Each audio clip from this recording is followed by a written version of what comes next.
చాలామందికి డౌటు, అసలు వీడు ఎందుకు వచ్చాడు ఇక్కడికి? తెలుగుదేశంలో లేడు, జనసేనలో లేడు, ఇంకా ఏ పార్టీలో చేరలా, మొన్నే దరిద్ర పార్టీని వదిలేశాడు. ఇక్కడికి ఎందుకు వచ్చాడు అంటే, నేను ఇంకా ఏ పార్టీలో ఇంకా చేరినప్పటికీ ఇక్కడ జరుగుతున్నది ఒక సైకాసురుణ్ణి దింపటం కోసం, ప్రజాస్వామ్యాన్ని పరిరక్షించడం కోసం ఇద్దరు గొప్ప నాయకులు తమ ఇగోలన్నీ పక్కన పెట్టి ఒక స్టేజ్ మీదకి వచ్చి ఆ దుర్మార్గుణ్ణి అంతం చేయడానికి, ప్రజాస్వామ్యాన్ని రక్షించడానికి వచ్చారు. ఒక ప్రజాస్వామ్య రక్షకులు ఒక స్టేజ్ మీద ఉన్నప్పుడు వారికి అభినందనలు తెలియజేయడానికి, పైగా ఇది నా నియోజకవర్గం కాబట్టి అందుకని నేను ఇంకా ఏ పార్టీలో చేరకపోయినా ఇక్కడ ఉన్నా. ఇప్పుడు కృష్ణార్జునులాగా చంద్రబాబు నాయుడు గారు, పవన్ కళ్యాణ్ గారు ఆల్రెడీ కలిశారు. నేను 2 సంవత్సరాలుగా చెప్తున్నా, అందరూ కాదన్నా, ఎంతోమంది అది ఎలా కుదురుతుందన్నా కూడా ఖచ్చితంగా ఒక దుర్మార్గుని అంతం చేయాలంటే బ్రహ్మ విష్ణు మహేశ్వరులే కలిశారు, వీళ్ళు కలవాలి అన్నా వీరిద్దరూ ఇప్పుడు కలిశారు. అతి త్వరలో నా ఆకాంక్ష కృష్ణార్జునులై వీరిద్దరూ కురుక్షేత్రంలో ఈ 151 మంది అంటే అభినవ కౌరవులు 151 వీళ్ళందరినీ తుదముట్టించే కార్యక్రమంలో ఆనాడు ఆ జెండా మీద, కాషాయ జెండా మీద కపిరాజు ఉంటే నేను ఊహించేది నరేంద్ర మోడీ గారిని, తప్పకుండా పవన్ కళ్యాణ్ గారు అహర్నిశలు మొన్నే చెప్పారు, తిట్టులు తిన్నా నేను వదిలేది లేదు అని. తప్పకుండా రాబోయే 4-5 రోజుల్లో ఒక గొప్ప అద్భుత సృష్టికి అంకురార్పణ జరిగి, ఇప్పుడు మనల్ని సర్వనాశనం భ్రష్టు పట్టించిన వ్యక్తి చరిత్ర పుటల్లో కలిసిపోయే సమయం వచ్చింది. నేను రోజు మిమ్మల్ని 1 గంట సేపు వాయించేస్తున్నా, రచ్చబండల పేరు చెప్పి.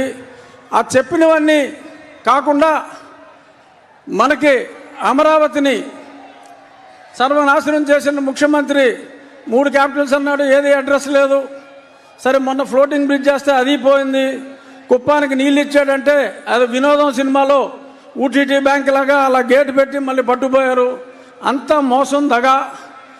రాజధాని లేని ఈ రాష్ట్రానికి ఈ ముఖ్యమంత్రి తీసుకొచ్చిన ఒక ఘనత ఏంటంటే, ఆంధ్రప్రదేశ్ని ఒక క్యాపిటల్ చేశాడు. దేనికిరా అంటే డ్రగ్ క్యాపిటల్ ఆఫ్ ఇండియా చేశాడు. ఎక్కడ ట్రక్ దొరికినా అది ఆంధ్రప్రదేశ్ నుంచే బయలుదేరుతుంది. డ్రగ్స్ దొరికితే మరి ఇక్కడ కాకినాడ పోర్టుకు వచ్చి ఎవరో ఆషికి ట్రేడింగ్ అని దానికి ట్రేసెస్ అన్నీ కూడా మనం చూసాం. డ్రగ్ ఆంధ్రప్రదేశ్ని రాజధానిగా చేశారు తప్ప ఈయన చేసిన అభివృద్ధి ఏమాత్రం లేదు. మహిళలు తాలిబొట్లు తెగిపోతున్నాయి పటాపటా పటాపటా. ఆ చెత్త మందు తాగి 60 రూపాయల మందు 200 రూపాయలు ఇచ్చినట్టే ఇచ్చి మీ జేబులు గుల్ల చేస్తున్నాడు. చెప్పుకుంటే 100 కోటి. అది ఎలాగో పెద్దలు చంద్రబాబు నాయుడు గారు, పవన్ కళ్యాణ్ గారు ఆ దూషణ భూషణలన్నీ వారికే వదిలేస్తున్నా. నా రిక్వెస్ట్ ఒకటే, భేషజాలని వారిద్దరూ ఎలా అయితే భేషజాలు పక్కన పెట్టి అన్నదమ్ముల్లా కలిసిపోయారో, ఇక్కడున్న తెలుగుదేశం, జనసేన నాయకులు, కార్యకర్తలు అందరూ కూడా చిన్న చిన్న డిఫరెన్సెస్ ఉంటాయి, కానీ మనం సర్దుకుపోవాలి. ఎవరెవరయ్యో లేఖలు రాస్తూ ఉంటారు, ఆ లేఖల్ని పట్టించుకోవద్దు. వారిద్దరూ ఎంత అన్యోన్యంగా ఉన్నారో మనం అందరం కూడా, నేను తొందరలో మీ దగ్గరికి వచ్చేస్తా. ఎప్పుడు మా ఈ సాక్షి పేపర్లో ఇంట్లో రాస్తూ ఉంటారు, ఊరికనే ఆయన టికెట్ ఇవ్వడు, ఈయన టికెట్ ఇవ్వడు, ఆడ పని అవుట్ అని మాట్లాడుతూ ఉంటారు. వాళ్ళిద్దరు ఎదురుగుండానే చెప్తున్నా, మళ్ళీ నరసాపురంలో ఇదే కూటమి నుంచి నేను పోటీ చేస్తున్నా. ఇంతకంటే పెద్ద సభ మళ్ళీ వారిద్దరి సమక్షంలోనే అప్పుడు నేను కండక్ట్ చేస్తా. ఇప్పుడు నేను వెనకాల ఉన్నా, అప్పుడు నేను ముందుంటా, నేను కండక్ట్ చేస్తా. ఎందుకంటే ఇప్పుడు నేను ఏ పార్టీలో లేను కాబట్టి వెనకాల ఉన్నా. చాలామంది ముందున్నారు. ఇంకా పార్టీల్లో చేరబోయినప్పటికీ మరి కొంత చొరవ తీసుకుని జై తెలుగుదేశం, జై జనసేన, జై బీజేపీ. Thank you.